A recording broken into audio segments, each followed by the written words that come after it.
Olá amigos, há cerca de um ano atrás eu fiz um videozinho aqui no nosso canal sobre mudanças de ligas metálicas em moedas. Na maioria das vezes isso acontece para barateamento.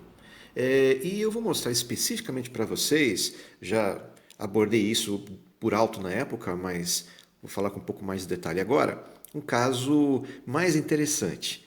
Tá? Vocês vão entender por quê.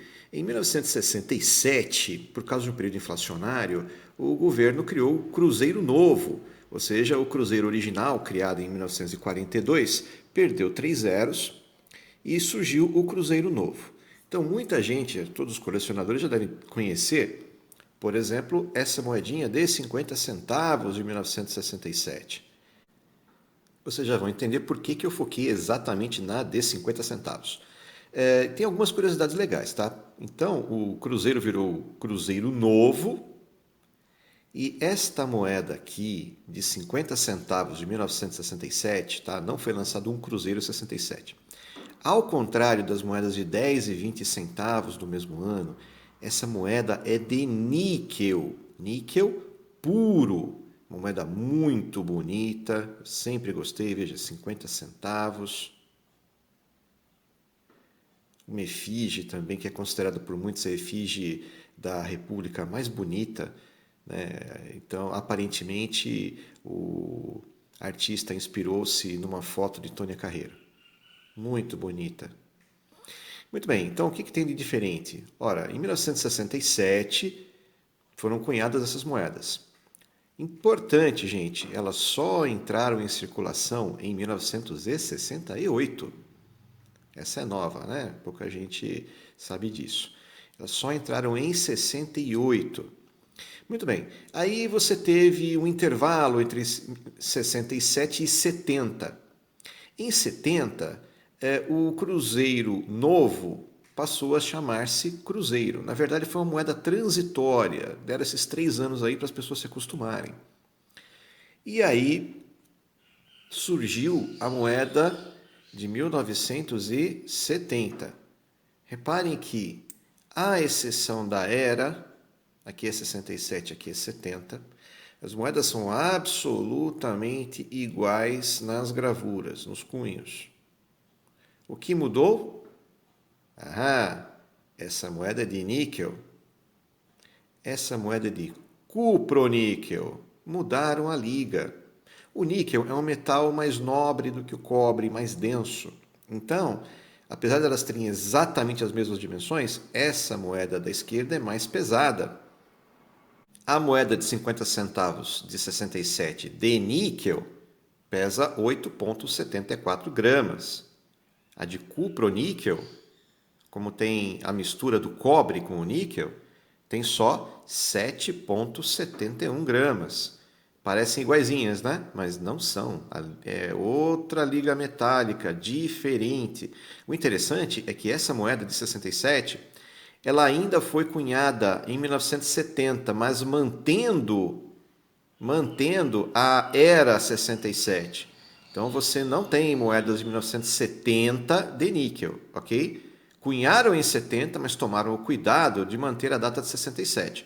Então todas as de 67 são de níquel, todas as de 70 são de cuproníquel, ok? Parou aí? Não, não parou. Em 1975, tá, houve esse intervalo sem cunhagem de 71 a 74.